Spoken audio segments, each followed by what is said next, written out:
Hey, welcome to Way Too Indie's Music Hangout. This is Mia Jajawa. Thank you for joining me.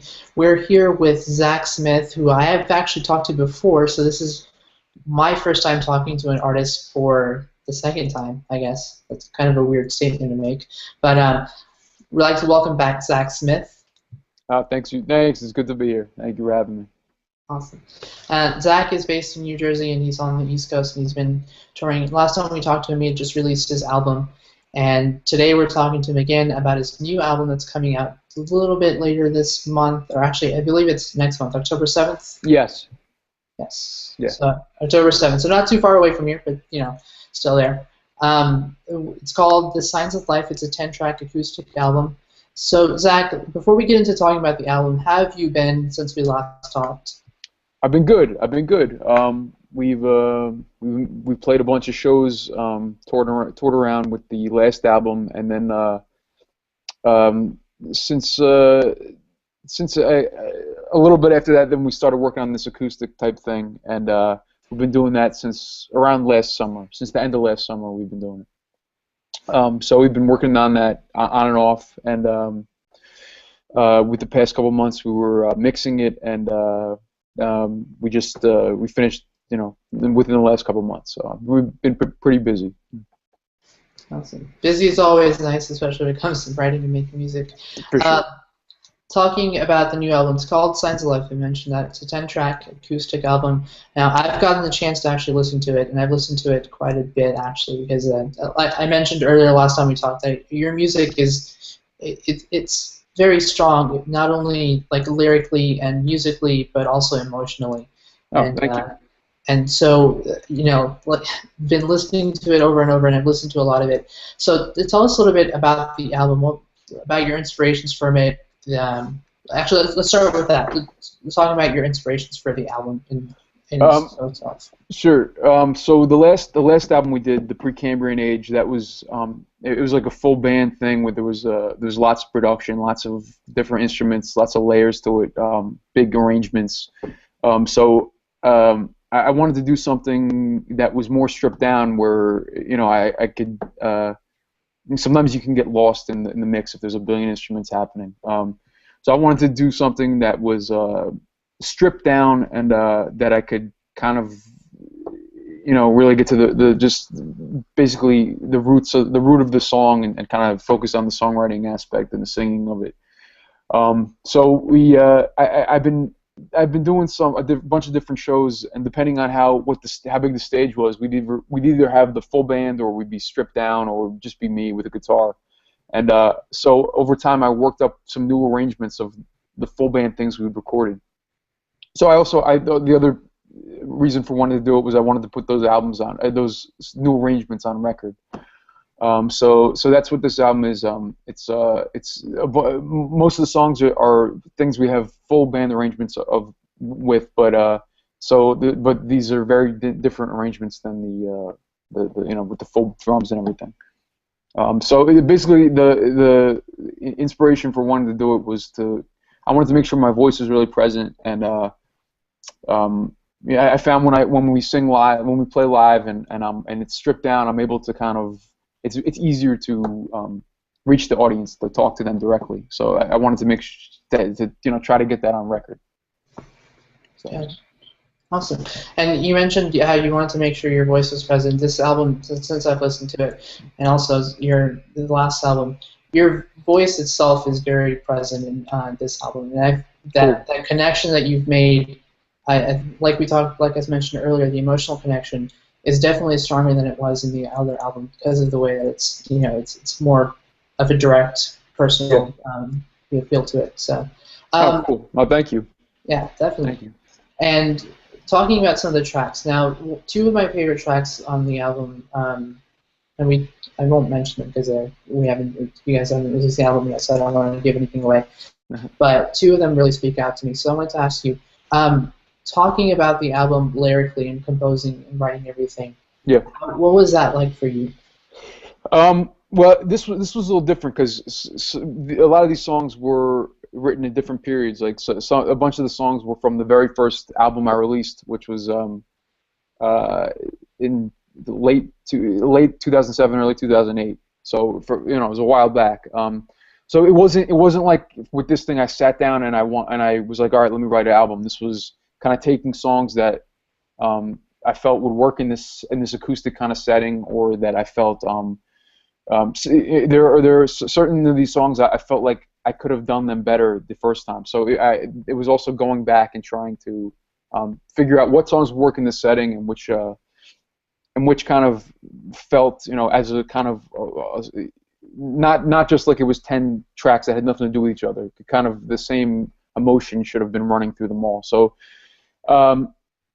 the title "Signs of Life" kind of there's a song on the album called "Signs of Life," and I called the album "Signs of Life" because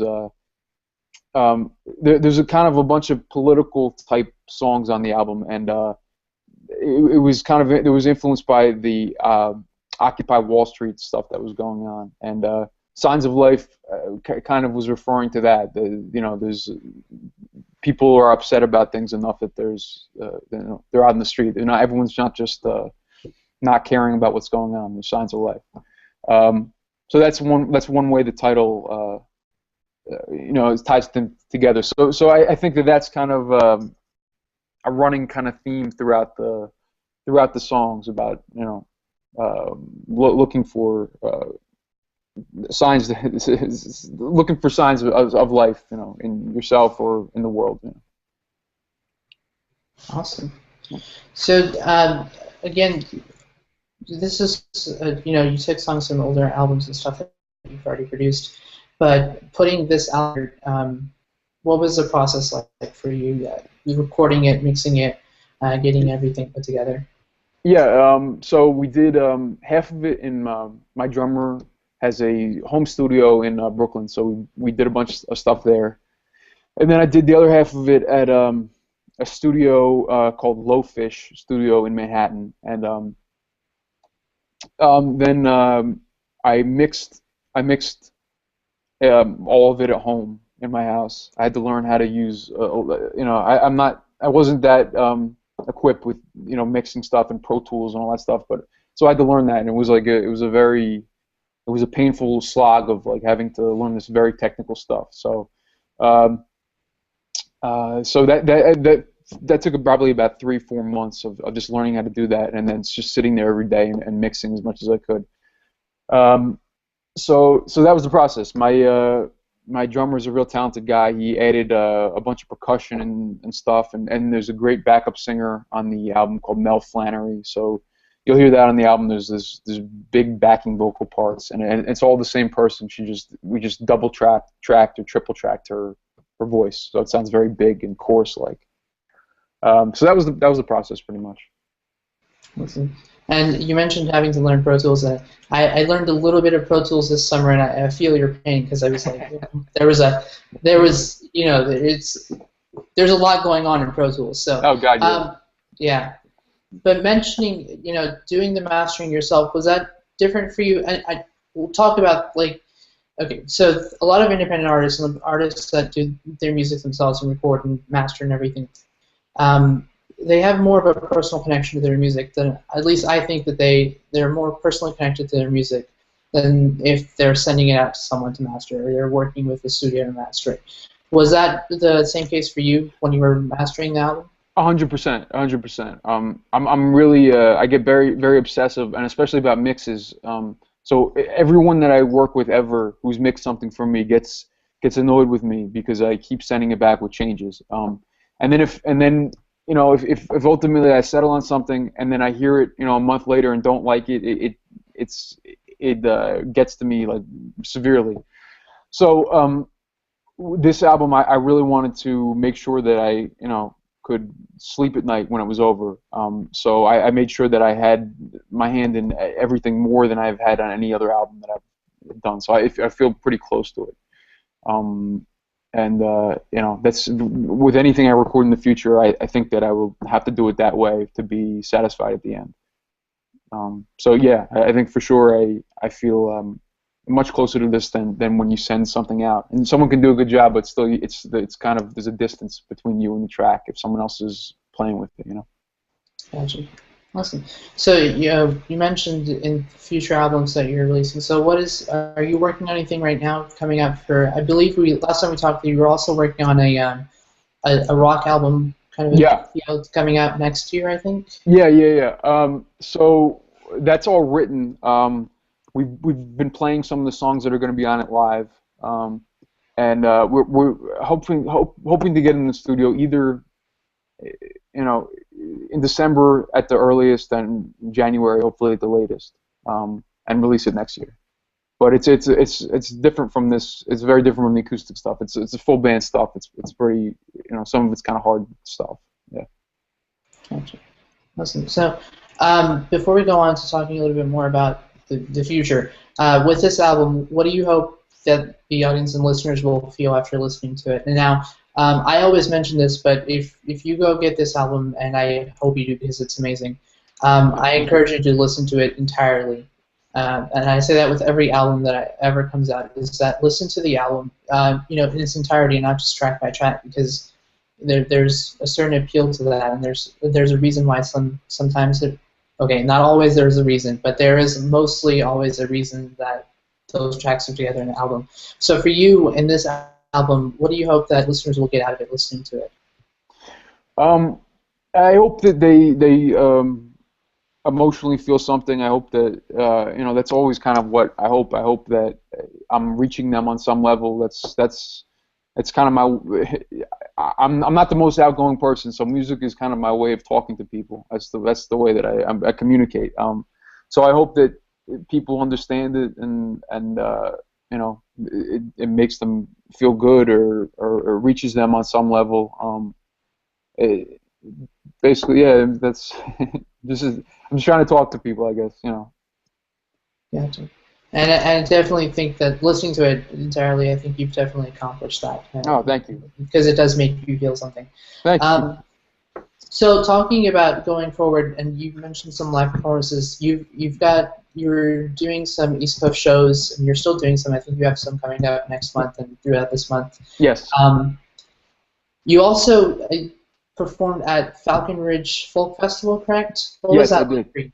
That was great. It was cool. I didn't really know what to expect, but it was this huge thing. There was a bunch of bands playing that day. You get to do 2 songs, but you're looking out on this huge field, and it's like it's a small version of what it's a very small version of what Woodstock must look like. But there's tons of people on these hills, and it's a farm, and I really didn't know what to expect from it, but it was really cool. And the other people, there was a bunch of great bands and singers who played that day, so it was great to be a part of that. It was a cool experience. Awesome. Well, I definitely wish I could have been there, because I watched some videos that came out of there, and I was like, this is definitely something interesting. It was really, and you mentioned like a small Woodstock feel, but I got that little bit of a feeling from there. Yeah. From watching this, but with. Okay, so do you have any plans to tour with this album, or are you just doing smaller shows? Well, we have a small tour in early October. We're playing this weekend in Philly, and then we're playing another festival in Jersey this weekend too. And then it's starting in early October. We're playing a bunch of dates. We're going up to Northeast. We're going to Vermont and New Hampshire. Playing in Massachusetts, and then so the album release is going to be in New York on the October 7th, and so then hopefully I've been caught up with last minute things about the artwork and all that stuff, so I got to get back with booking stuff. So yes, I want to tour more with it. So maybe mid to late November, maybe something in late October. Awesome. Yeah. So, and then talking about the album that's coming out next year. Yeah. You mentioned that you guys haven't started recording in the studio yet, but are you planning to do more of a nationwide tour with that, or something bigger with that? We would love to do that. It's always a question of money at this point. If we can get an opening spot for somebody, I would do it in a heartbeat. Booking a national thing at this point is probably going to be tough. But if the opportunities fell into place, I would do it in a heartbeat for sure. Awesome. Well, I definitely hope you get the opportunity because I would love to see you down here in Thanks. Texas. Are you in But Texas? Is that where it is? yeah, Where? yes. Where at in Texas? I'm in Huntsville right now. I was in Houston, so close to Oh. Houston, about 2 hours away from Houston. So Oh, okay. Cool. yeah, I yeah. the one, It's always a little tiny area that I'm in, and almost no one that I talk to comes around because it's more of a major city, and everyone's in the smaller cities and stuff. And thanks, guys. I'll see you sometime, but I definitely do hope that you get to come down here sometime. we would love to come down there. I've never been. My drummer is from Texas, so I'd love to get down there one day for sure. Awesome. Well, I definitely hope I get to see you. Yeah. So before we start wrapping it up here, is there anything else that you'd like to mention about the album, or just going forward with your music? No, I think that you covered it pretty much. I think you hit all the bases pretty much. Awesome. Well, I got a home run, I guess. So before we finish off, there's always one question I like to ask the people that I talk to. Can you tell us one interesting thing about yourself that most people wouldn't know? That most people wouldn't know. I love. Geez, I forget what I said last time. See, I don't remember what you said last time. So if it's the same thing, it's perfectly fine. Okay. And, I'm sure we could go back and look, but it's. All right.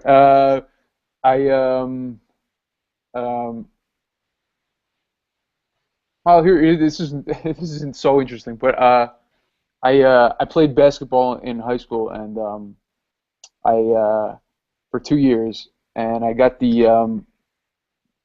I wasn't very good. I'm tall, but I'm not very physically coordinated. So I got the most improved player award, which is it's a left-handed kind of compliment, but most people who know me would be surprised that I played sports at all. So that's a semi-interesting fact about me. Well, that definitely is interesting. So thank you again for chatting with us, taking the time out. Like I said, the album is available October 7th for you guys who are listening and watching.